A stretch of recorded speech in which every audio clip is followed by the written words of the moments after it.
Bonjour à tous, je vous invite à une lecture dans Marc chapitre 14, et je vais aller au verset 42, Marc chapitre 14 au verset 42.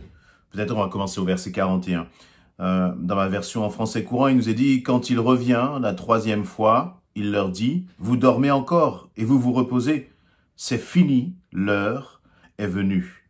Maintenant, le Fils de l'homme est livré entre les mains des pécheurs. Levez-vous, allons-y. Voyez, l'homme qui me livre à eux est ici. » Jésus parlait encore quand arriva Judas, l'un des 12 disciples. Il y avait avec lui une foule de gens armés d'épées et de bâtons. Ils étaient envoyés par les grands prêtres, les spécialistes des Écritures et les anciens. Judas, celui qui livrait Jésus, leur avait indiqué le signe qu'il utiliserait. Celui que j'embrasserai, c'est lui. Arrêtez-le et emmenez-le sous bonne garde. Dès que Judas arriva, il s'approcha de Jésus et lui dit « Rabbi », et il l'embrassa. Les autres mirent alors la main sur Jésus et l'arrêtèrent. Mais un de ceux qui étaient là tira son épée, frappa le serviteur du grand prêtre et lui coupa l'oreille. Jésus leur dit « Suis-je donc un brigand pour que vous veniez armés d'épées et de bâtons pour vous emparer de moi ? Tous les jours, j'étais avec vous et j'enseignais dans le temple et vous ne m'avez pas arrêté. Mais cela arrive pour que les Écritures s'accomplissent. » Alors, tous les disciples l'abandonnèrent et s'enfuirent. Et un jeune homme suivait Jésus, vêtu d'un simple drap de lin. On essaya de l'arrêter, mais il lâcha le drap et s'enfuit tout nu. Amen. Voilà donc dans ce passage où, on commence à entrer dans ce moment fatidique où Jésus s'approche de la croix. On sent déjà, il y a comme une atmosphère qui est en train de changer. Une atmosphère de trahison, de violence qui commence à s'installer tout doucement. Et le contexte est que, Jésus était là sur cet endroit appelé Gethsémané avec Pierre, Jacques et Jean, et il s'était retiré pour prier. Et Jésus, il sentait l'heure de cette souffrance arriver. Et puis il avait demandé aux disciples de rester, de prier, de veiller, de prier. Et puis à 3 reprises, à chaque fois que Jésus est revenu les voir, ils s'étaient endormis et c'est là que Jésus leur a reproché de ne pas avoir su veiller même 1 heure. Et donc, à ce moment-là, il y a au verset 42, Jésus va dire « Levez-vous, allons-y, voyez, l'homme qui me livre à eux est ici. » Voyez, et juste avant, verset 41, « C'est fini, l'heure est venue. » Et on voit en fait le calme de Jésus. On voit une sorte vraiment de détermination à accomplir le plan de Dieu, détermination de Jésus à accomplir la volonté du Père, même si c'est difficile, même si, comme il nous est dit un petit peu plus haut, que cette heure de souffrance, elle arrive, cette heure de souffrance arrive. Et on se rappelle à ce moment-là toute la signification de la prière de Jésus lorsque les disciples vont demander à Jésus « Enseigne-moi à prier ». Et dans cette prière, bien sûr, du Notre Père, il se termine par il y a cette phrase « Que ton règne vienne, que ta volonté soit faite ». Que ta volonté soit faite. Et lorsque nous, nous pensons à cela, nous avons à cœur de dire, Seigneur, que ta volonté soit faite. Réalisons ce que cela veut dire. La volonté du Père. La volonté du Père n'est pas toujours ma volonté. La volonté du Père n'est pas toujours ce que toi tu as envie, ce que toi tu décides, ce que toi tu désires au fond de ton cœur. Mais la volonté du Père, dans ce temps-là, dans ce moment-là, à Gethsémané, c'était exactement que le Fils puisse donner sa vie, que le Fils puisse passer par ce temps difficile de souffrance où il allait porter mon péché, ton péché, le péché de l'humanité. Et vous voyez, je suis impressionné encore une fois par le calme que Jésus manifestait. Lorsque tu es dans un moment difficile, et vous voyez, parfois il y a des situations où on sent que les choses vont commencer à devenir difficile. On sent qu'on entre, par exemple, dans une nouvelle saison, dans une nouvelle période de notre vie. Et on a l'impression, on sent que ça va être difficile. On sent que les choses nous échappent. On sent parfois monter comme une sorte de crainte. Dans ces moments-là, comment est-ce que tu réagis?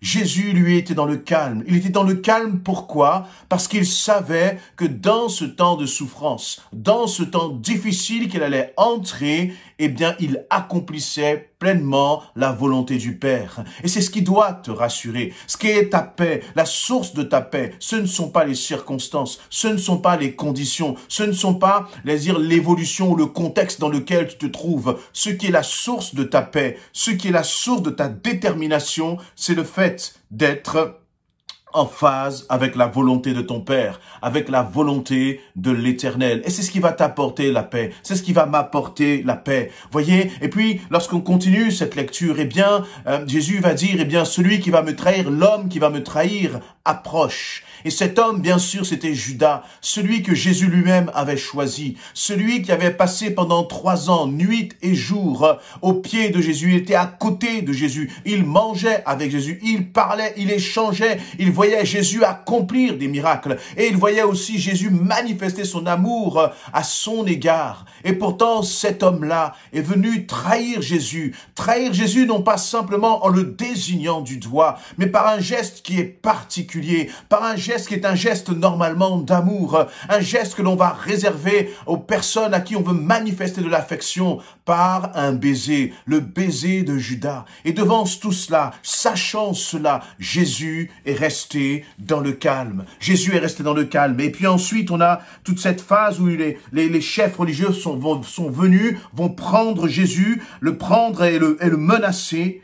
Et il y a cette phrase terrible, ce verset terrible au verset 50, où il nous est dit, verset 49, « Tous les jours, j'étais avec vous et j'enseignais dans le temple et vous ne m'avez pas arrêté, mais cela arrive pour que les Écritures s'accomplissent. » Verset 50, « Alors, tous les disciples l'abandonnèrent et s'enfuirent. » Tous ceux qui étaient avec Jésus, tous ceux qui avaient marché nuit et jour avec Jésus, tous ceux qui lui avaient promis « Jamais, Seigneur, je ne te quitterai, jamais je ne t'abandonnerai ». Voilà qui nous est dit que tous les disciples ont abandonné Jésus et se sont enfuis, et lorsque, encore une fois, à la lumière de ce qui se passe là, à la lumière de ce qui est en train d'arriver là, on réalise encore combien est grande la réponse, la réaction de Jésus. Jésus est dans le calme. Jésus ne va pas fuir la volonté du Père. Il ne va pas fuir la mission qu'il doit accomplir. C'est lui-même qui va dire que l'heure est venue. L'heure est venue. Parfois parce que nous avons peur. Parce que parfois nous refusons de renoncer à certaines choses dans nos vies, à un certain confort peut-être. Nous reculons face à la volonté de Dieu pour nous. Nous reculons parce que nous craignons ce qui va arriver après. Si je fais ce que le Seigneur me demande, mais qu'est-ce qui va arriver? Si je fais ce que le Seigneur me demande, mais à quoi je vais m'exposer? Jésus n'a pas réagi de cette façon. Au prix de sa vie, il a accompli la volonté du Père. Et le Père ne l'a pas poussé, le Père ne l'a pas obligé, mais lui, il s'est préparé. C'est intéressant de voir que justement, comment Jésus s'est préparé à entrer justement dans les plans du Père. C'est en passant du temps au pied du Père. C'est en se recueillant, en faisant cette mise à part à Gethsémani, en faisant cette mise à part de cœur à cœur avec le Père dans la prière. C'est là qu'il s'est préparé à cette phase ultime. Et toi, mon ami, et toi, mon frère, ma sœur, est-ce que tu as peur quand le Seigneur t'appelle? Est-ce que tu as peur quand le Seigneur te dit « Je veux me servir de toi » Est-ce que tu as peur quand le Seigneur te demande de faire un pas de plus et d'avancer? Même si ça va être difficile, même si ça va être peut-être douloureux parfois, même si tu sais qu'il y a un prix à payer pour accomplir la volonté du Père. Soyons comme Jésus, restons calmes, restons dans la paix, restons dans l'assurance, en se disant la seule chose qui est importante, c'est que aujourd'hui, dans cette journée encore, j'accomplisse la volonté du Père, quoi qu'il en coûte. Et derrière ce quoi qu'il en coûte, pour Jésus, il y a eu cette trahison. Cette trahison, ces hommes qui ont vécu pendant 3 ans avec Jésus, qui étaient censés le comprendre, l'aimer, eux-mêmes d'ailleurs, qui initialement avaient tout abandonné pour suivre Jésus. Voilà que dans ce verset 50, ils nous ont dit, ils ont abandonné Jésus. Ils se sont enfuis. Mais Jésus, dans sa grâce, n'a pas regardé à cela. Jésus, dans sa grâce, a confié à ces hommes la mission, cette mission de conquête sur l'humanité, d'aller et de faire des nations des disciples. Et peut-être que toi aussi, il y a un moment dans ton parcours avec Jésus, il y a un moment où, eh bien, tu as abandonné la marche. Il y a un moment où tu as capitulé. Il y a un moment où tu as reculé, tu as eu peur et tu n'as pas fait ce que Jésus t'a demandé. Tu n'as pas fait ce que le Père t'a demandé. Mais aujourd'hui, le Seigneur te dit qu'il ne te condamne pas, parce que de même que ses disciples se sont enfuis, de même que ses disciples se sont abandonnés, même si toi tu as abandonné, même si toi tu as eu peur quand le Seigneur t'a confié une mission,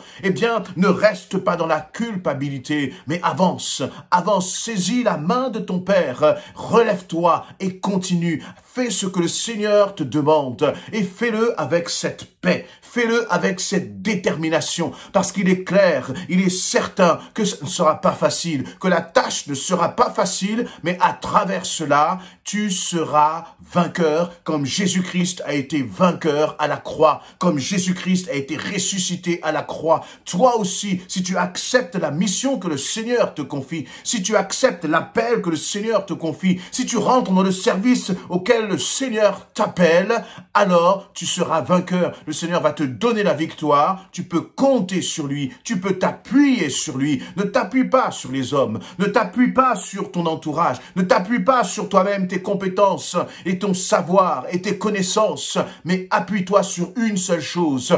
Est-ce que dans ce que tu fais, tu es en train d'accomplir la volonté du Seigneur? Et c'est tout ce qui compte. Soyez encouragés et bénis dans le beau nom de Jésus-Christ.